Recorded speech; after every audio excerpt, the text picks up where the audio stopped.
안녕하십니까. 리빙헬 치과병원 김현철입니다. 미국 근간치료학회에서 2018년에 포지션 스테이트먼트를 했는데요.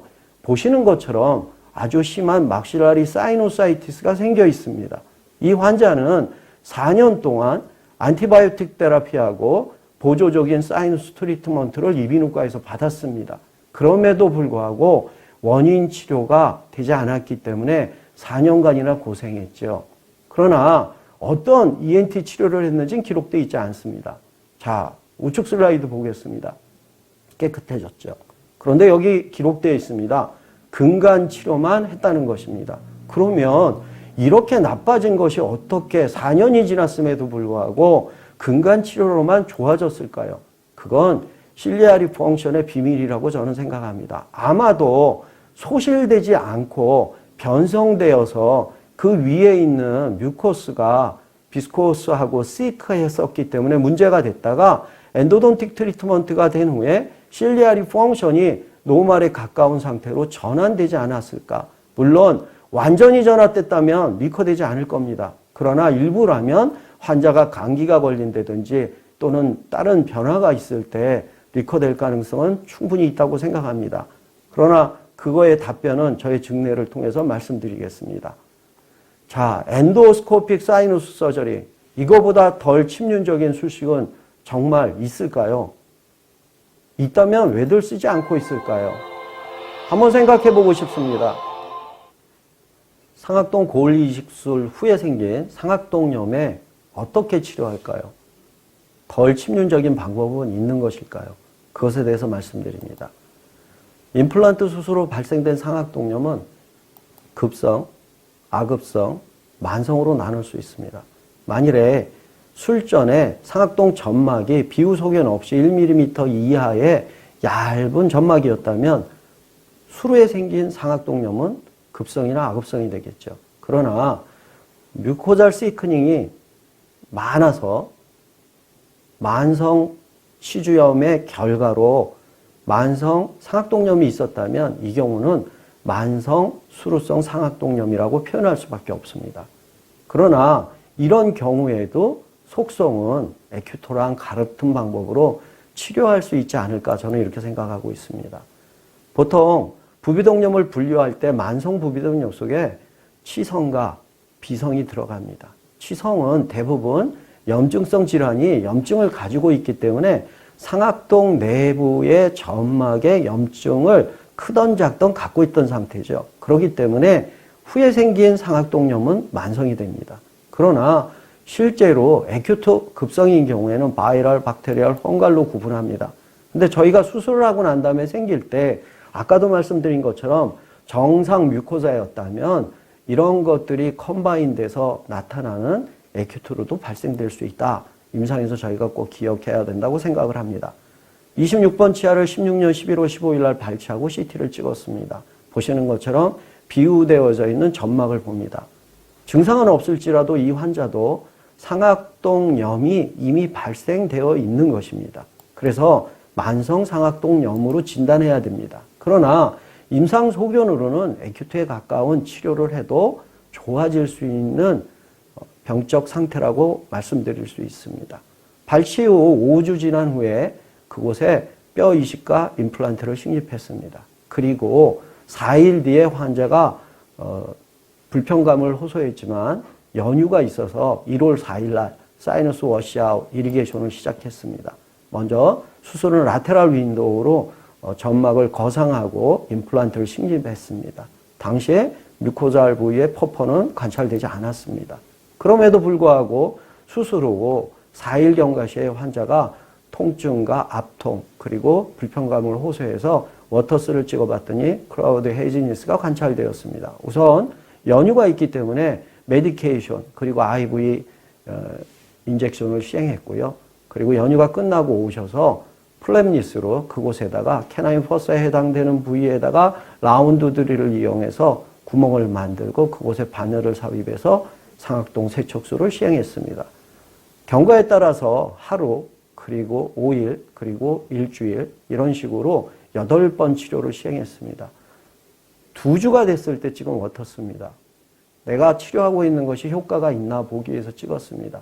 보시는 것처럼 에어 레벨이 생긴 것을 관찰할 수 있습니다. 2달이 됐습니다. 세척술이 끝나고 3주가 경과되었을 때입니다.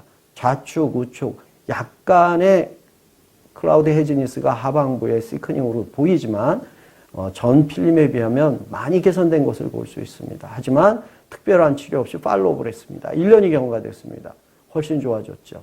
3년이 됐습니다. 좌측, 우측 동이 비슷한 소견을 보이고 있습니다.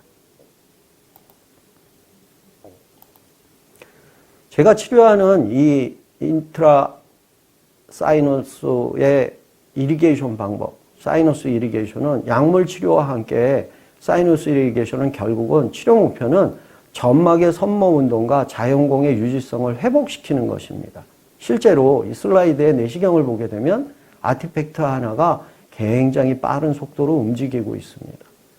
전자 슬라이드에서 봤던 싱크로나이즈 무브먼트라는 실리아리 펑션을 가지고 있기 때문에 그렇습니다. 이 환자는 부분적으로 술 후에 이 활동성이 감소됐던 것이죠. 그렇지만 술 후에 다시 회복되면 정상 기능을 가진 실리아리 펑션으로 좋아지는 것을 관찰하게 되는 것입니다. 자, 우리가 말씀드렸던 뮤코실리아리 트랜스포트 메커니즘이 다른 부비동의 경우에는 원 디렉션으로 움직이지만 멀티 디렉션으로 오스티움을 향해서 모두 움직이고 있습니다.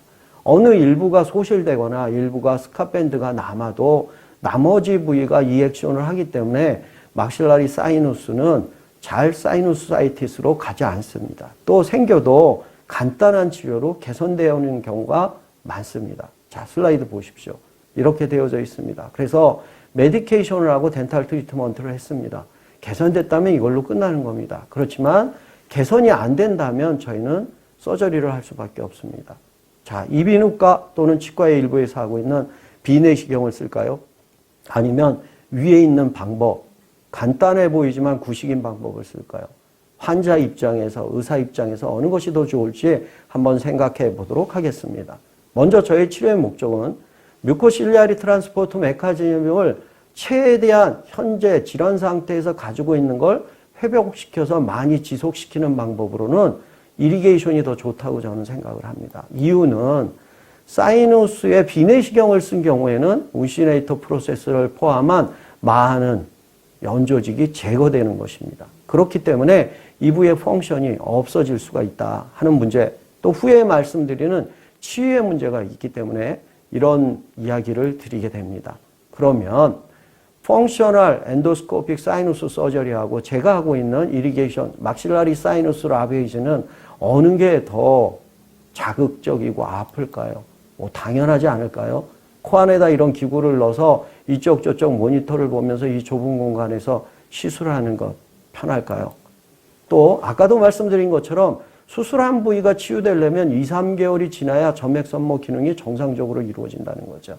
물론 저희가 하는 치료 방법을 했는데 전혀 효과가 없다. 그러면 그때 부비동의 내시경 수술을 해도 늦지 않는다고 저는 생각합니다. 그래서 저는 막실라리 사이너스 라베이즈 이리게이션이 통증이 적게 더 좋은 술식이라고 생각해서 20년 전부터 지금까지 이 술식을 제 사이노사이티스 환자 모두에게 활용하여 굉장히 좋은 성공률을 경험하고 있습니다. 레스 인베이시브한 트리트먼트입니다. 자, 저희가 비내시경을 얘기할 때 인베이시브를 얘기하면 최근에 나온 벌써 5년이 넘었습니다만 발룬을 넣는 겁니다. 그리고 그 발룬에 들어간 셀라인으로 오스티알 다일레이션을 시켜서 넣어주고 상악동을 씻어내는 방법을 쓰고 있거든요. 이게 레스 인베이시브한 비내시경이라는 말입니다. 보시는 것처럼 의료용 풍선을 넣고 그 안을 세척하고 생리식염수로 발로닝을 시켜서 그 안을 깨끗이 해주면 기구를 제거했을 때 부비동 입구가 열려있는 대로 있다는 겁니다. 그러나 이 경우에 이 장비, 이런 기술 필요하게 되죠. 제일 중요한 포인트를 잡는다면 넓혔다는 것과 그리고 이곳에 세척을 했다는 것. 이 점을 제가 하는 치료에 그대로 쓸 수 있지 않을까 하는 생각입니다. 얼마 전에 나온 장치입니다만 꼭 내시경을 이용하는 건 아니고요. 이비인후과 선생님들이 비내시경 없이도 경험적으로 오스티움에다 이런 장치를 넣을 수 있습니다. 넣어놓고 5시간 기다리는 동안에 삼투압으로 얘네들 사이즈가 커집니다. 그리고 나중에 빼내게 되면 이리게이션이 좋아진다는 거죠. 이런 방법으로 쓰는 기구들이 속속 나오고 있습니다. 그러면 저런 기구 없이 셀라인 이리게이션만으로 사이너스 오스티알 딜레이션은 될까요? 안 될까요? 저는 어느 정도는 얻어진다고 생각합니다. 저의 20년 임상이 이야기해주고 있습니다. 첫 번째는 속에 모여있는 내용물을 씻어낸다는 겁니다. 또 하나는 오스티움에 있는 병적 존재의 가치를 클리어하게 해줄 수 있다. 스웨일링 된 게 빠지게 해줄 수 있다. 이런 목표를 설정한 게 이리게이션입니다. 보시는 것처럼 상악동 이리게이션을 하게 되면 이 오스티움 쪽을 향해서 퍼스가 나갑니다. 언제까지 씻느냐? 계속 씻어야 합니다. 그리고 물이 나옵니다.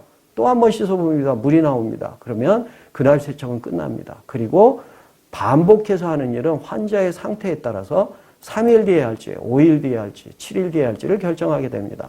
사실 엔트럴 이리게이션에 대한 논문은 찾아보기가 굉장히 어렵습니다. 왜냐하면 비내시경으로 대체 추세에 있는 게 이비인후과의 현황이기 때문에 그렇습니다. 2015년에 발표된 이비인후과 저널이죠. 여기에 보면 엔트럴 이리게이션이라는 것은 사이노사이티스의 경우에 치료와 진단에 매우 유용하다. 이건 외래 베이스로 치료할 수 있다. 또 하자마자 환자가 가지고 있는 안면통이 없어진다. 이렇게 보고하고 있습니다. 또한 이들이 보고한 내용 중에 재미있는 사실은 사이누스의 구멍을 뚫는 일이나 또 이리게이션을 하는 일은 치과 진료로 비교하면 스케일링 할 때의 바스 정도로 난이도 그리고 환자가 느끼는 불편감이 적다는 사실을 이야기하고 있습니다. 이 이야기는 상악동 거상술을 하기 위해서 라테랄 윈도우를 여시고 크레스탈로 뼈를 넣는 분 누구라면 이런 펑처는 하실 수 있다는 것이죠. 오늘 한번 듣고 누려보시지 않겠습니까?